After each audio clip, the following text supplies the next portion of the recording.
Flow chart बना के कैसे टेररिज्म और टेक्नोलॉजी का नेक्सस है वो कैसे इस्तेमाल करते हैं, और इन सब चीज़ों पे इंडिया की क्या पॉलिसी है। आप इनको एक शॉर्ट नोट्स में सिर्फ कीवर्ड बनाइए, आप लगातार इसमें मेहनत करते रहते हैं, इसमें कंटिन्यूटी और कंसिस्टेंसी आपकी बनी हुई है, तो आई होप कि फाइनल इसमें आपका भी नाम होगा। इसमें मैंने न्यूज़पेपर का काफ़ी यूज़ किया था, उसके थ्रू मैंने ऑनलाइन नोट्स बनाए थे।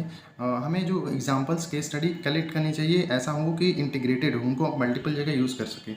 जैसे मैंने एक नोट किया था, इसमें एक मृणाल करनवाल करके एक टॉपर थी 2018 बैच की। इसमें देखें जैसे इंपॉर्टेंट कमेटीज़ हैं जो मैं काफ़ी सारे आंसर्स में अपने यूज़ किया हूँ, जैसे श्रीनाथ कमेटी ये हो गई, सुमित बोस कमेटी हो गई। मेरा नाम हेमकांत त्रिपाठी है। मुझे इस साल नायब तहसीलदार में तीसरी रैंक प्राप्त हुई है। मैंने 2021 में यूपीएससी का भी मेंस दिया है और पीसीएस का भी मेंस दिया है, तो उसमें मेंस में मेरा नहीं हुआ था, लेकिन मेरे जो स्ट्रैटेजी है वो इंटीग्रेटेड ही थी, यूपीएससी और यूपीपीसीएससी। तो मेरे कुछ नोट्स हैं जो मैं भी अभी लर्निंग प्रोसेस में हूँ, लेकिन मेरे कुछ नोट्स हैं, मैं वो आपके साथ शेयर करना चाहता हूँ, जिससे अगर आपको थोड़ा बहुत भी हेल्प हो सके। मैं एक डायरी तैयार करता था जिसमें जो इम्पोर्टेंट कीवर्ड्स हैं या वैल्यू एडिशंस हैं मैं इसमें नोट करता जाता था, और जिसमें लास्ट टाइम पे मुझे रिवीजन में काफ़ी हेल्प हुई है।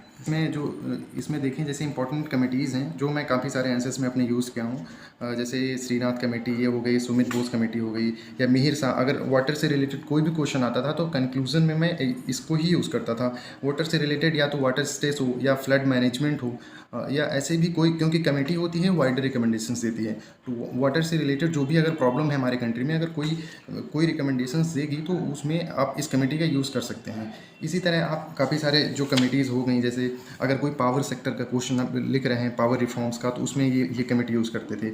मैं स्टार्टिंग में बहुत सारी कमेटीज़ लिख लिया था, लेकिन अल्टीमेटली मुझे जब मैंने क्वेश्चन पेपर एनालाइज किया प्रीवियस ईयर्स के और आंसर्स लिखे, तो मैं जो इंपॉर्टेंट कमेटीज़ लगी वो मैं जो लिख सकता था वो मैंने हाईलाइट कर लिया था।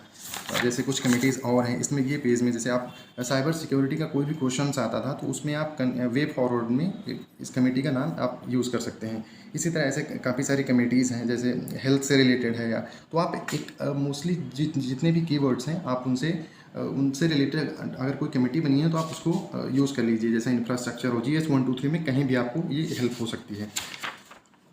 उसके अलावा मैंने हर जीएस से रिलेटेड थोड़ा थोड़ा डेटा कलेक्ट किया था। जैसे वुमेन से रिलेटेड डेटा मैंने एक जगह पे लिख लिया था। वुमेन के क्वेश्चंस GS 1 में भी आते हैं, 2 में भी आते हैं, और तो आप उनको काफ़ी सारा यूज़ कर सकते हैं, या 3 में भी कभी कभी पूछ लिया जाता है। ऐसे में बहुत सारा डेटा आपका काम आ जाता है। जैसे अगर कोई पॉलिटिकल रिप्रेजेंटेशन ऑफ वुमेन पे क्वेश्चन आया, चाहे लोकसभा में हो या लोकल लेवल पे हो, तो आप वो डेटा तैयार कर लीजिए कि हमारा जो इवोल्यूशन हुआ 1950s में कितना था, या फिर उसके बाद 2014 में कितना आया 2019 में। तो आप उसको एक फ्लो चार्ट के थ्रू भी दिखा सकते हैं, या आप सीधे डेटा ही कोट कर सकते हैं। ये मैंने काफ़ी काम किया था। इससे बाकी हर सिलेबस से, जैसे पॉपुलेशन से रिलेटेड है, कोई भी अगर डेटा मुझे मिलता था तो मैं कलेक्ट कर लेता था। बाद में मैं उसको फ़िल्टर आउट करके लास्ट मोमेंट पे उसी को हाईलाइट कर लेता था जो भी इंपॉर्टेंट है। इसी तरह आप अगर बात करें अर्बनाइजेशन जो टॉपिक है, उस पर हमारा कितना ग्लोबल अर्बन पॉपुलेशन है, कितना अभी ग्रो कर रहा है, किस रेट से, वो आप अगर उसको इंट्रोडक्शन में यूज़ करेंगे तो काफ़ी इंपॉर्टेंट हो जाता है वो। हाँ, बाकी कुछ मिससेलेनियस चीज़ें हैं जो मैं लिख लेता था कि मुझे लास्ट मोमेंट पे सिर्फ ये कीवर्ड्स ही पढ़ के जाना है। जैसे NCRWC एक कमेटी है, इस पर मैं अगर GS 2 पे कोई क्वेश्चन आता था, क्योंकि इन्होंने कॉन्स्टिट्यूशनल रिफॉर्म्स में दिया था, तो मैं इनको कोट कर देता था कि इन्होंने इनकी रिकमेंडेशंस है, क्योंकि उन्होंने बहुत सारी रिकमेंडेशंस दिया था। ऐसे ही आप कोई भी चीज़ आए तो उसमें वुमेन का, जेंडर का इशू ला सकते हैं। टेक्नोलॉजी पे हम बहुत सारा इंप्रूव कर रहे हैं तो उस पर ला सकते हैं। ये नीति आयोग ने बहुत सारी रिकमेंडेशंस दी हैं, तो ये सब आप यूज़ कर सकते हैं। और लास्ट टाइम पे जैसा ये पंच प्राण है, या अगर कोई VCS cycle, virtual cycle GS 1 2 3 में ये यूज़ कर सकते हैं। तो ये लास्ट मोमेंट पे काफ़ी हेल्पफुल रही है ये चीज़ मेरे लिए। तो जैसे GS के कुछ टॉपिक्स होते हैं, जैसे टेररिज्म था हमारे GS 3 में, तो उसके रिलेटेड मैं एक या दो पेज के नोट्स बना लेता था, सिर्फ कीवर्ड्स। जैसे टेररिज्म है तो टाइप्स ऑफ टेररिज्म ये भी पूछा जा सकता है। उस पर फिर मैंने फ्लो चार्ट बना के कैसे टेररिज्म और टेक्नोलॉजी का नेक्सस है वो कैसे इस्तेमाल करते हैं, और इन सब चीज़ों पे इंडिया की क्या पॉलिसी है। आप इनको एक शॉर्ट नोट्स में सिर्फ कीवर्ड बनाइए, और उसके बाद आप इसको मल्टीपल टाइम्स रिवीजन इसका रिवाइज कर सकते हैं। तो ये स्ट्रेटजी मैंने फॉलो किया था।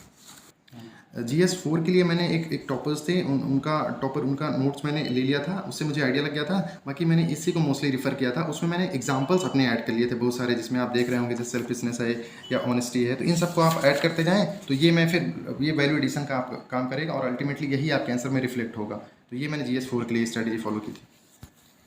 यूपी स्पेशल के लिए मैंने इससे कुछ रिफ़र किया था, बाकी करंट अफेयर्स रिफ़र किया था।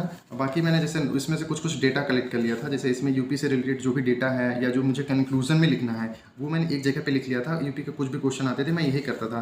कुछ पॉलिसीज़ जो थी उनका सिर्फ कीवर्ड मैंने की पॉइंट्स लिख लिया था, जैसे स्टार्टअप पॉलिसी है तो मेजर है या एक्सपोर्ट पॉलिसी है। इसी तरह मैंने जो कीवर्ड्स है मेंशन सिलेबस से उनसे, जैसा स्कीम्स हैं तो वुमेन से रिलेटेड क्या है, इसके डेवलपमेंट से रिलेटेड क्या है, ये मैंने एक पेज पे लिख लिया था। इसी को मैं लास्ट टाइम पे रिवीजन करके जाता था।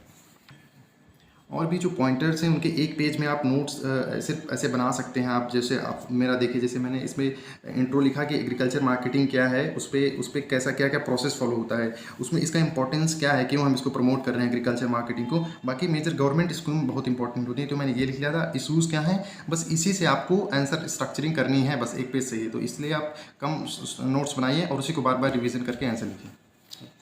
जैसे एक लैंड रिफॉर्म का टॉपिक है तो उस पर मैं इधर डेटा लिख लेता था कि कितना लैंड रिफॉर्म से रिलेटेड क्या क्या डेटा है, उसका ऑब्जेक्टिव क्या है, हमने क्यों इसको फॉलो किया है। उसके बाद उसमें इश्यूज़ क्या आते हैं या स्टेप्स गवर्नमेंट ने क्या लिखा है। अब आपका लैंड रिफॉर्म का कोई भी क्वेश्चन आता है तो आप इन्हीं पॉइंट्स को मोल्ड करके आप लिखेंगे। तो ये काफ़ी क्रूशियल है कि आप नोट्स को एकदम संक्षिप्त में बनाएं।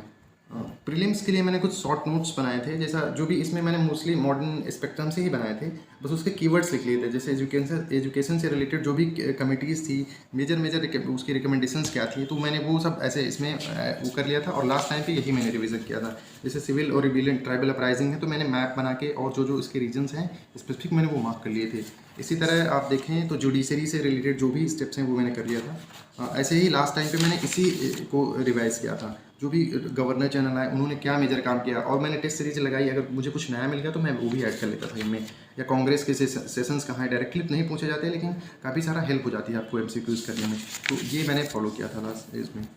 ये है मेरे पॉलिटी के कुछ प्रीलिम्स के मैं नोट्स बनाया था। जैसे मेजॉरिटी है, मुझे भूल जाता था कि सिंपल मेजॉरिटी कहाँ यूज़ होती है, इफेक्टिव या स्पेशल, तो मैंने वो एक जगह पे लिख लिया था। उन्हीं को मैं लास्ट टाइम पे रिवीजन करता था। या जो बॉडीज़ हैं वो किस मिनिस्ट्री के अंतर्गत आती हैं वो मैंने एक जगह पे लिख लिया था।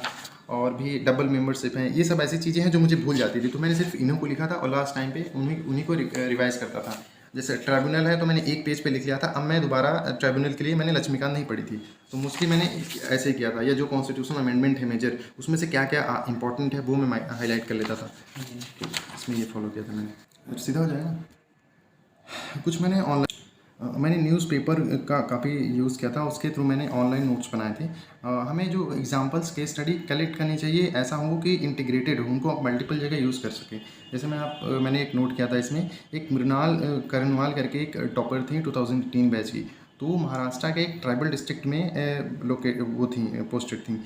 तो उन्होंने प्राइमरी एजुकेशन के लिए बच्चों के लिए एक इनिशिएटिव स्टार्ट किया था, तो उसका नाम अभी मुझे नहीं याद आ रहा है, तो मैं उसको लिख लिया था। और उसका मैंने काफ़ी अपने एग्ज़ाम में भी मैंने उसका यूज़ किया। अब मैं बता सकता हूँ कि इसको, अब देखिए कि इसका GS1 में अगर ट्राइबल पे क्वेश्चन जैसा पिछले साल आया था, आप वहाँ पे यूज़ कर सकते हैं कि ट्राइबल का वेलफेयर के लिए इन्होंने ऐसा काम किया। एक ये हो गया। GS2 में आप गवर्नेंस से रिलेटेड कोई भी अगर इशू आए वहाँ पे यूज़ कर सकते हैं, या role of administrators in governance ये भी यूज़ कर सकते हैं। तो GS2 में भी सेम एग्जांपल यूज़ हो सकता है। GS3 में नक्सलिज्म में अगर हम वेलफेयर पे फोकस करें तो यहाँ पे ये आप यूज़ कर सकते हैं। GS4 में आप एग्जाम्पल में सेम इसी को यूज़ कर सकते हैं कि इन्होंने ब्यूरोक्रेट ने अच्छा काम किया। एंथ्रो मेरा ऑप्शनल था, उसमें से ट्राइबल से रिलेटेड एक एक्शन एंथ्रोपोलॉजिस्ट थे वो था, या ट्राइबल एजुकेशन, वहाँ पे मैंने यूज़ किया है इन चीज़ों को। और इसे पे तो आप हमेशा यूज़ कर सकते हैं। तो आप एक इंटीग्रेटेड वे में ऐसे एग्जाम्पल्स या केस स्टडी कलेक्ट कीजिए जिनको आप मल्टीपल जगह यूज़ किए हैं। तो मैंने अपने 2022 के मेंस में इस एग्जाम्पल को कोट किया है कई जगह पे।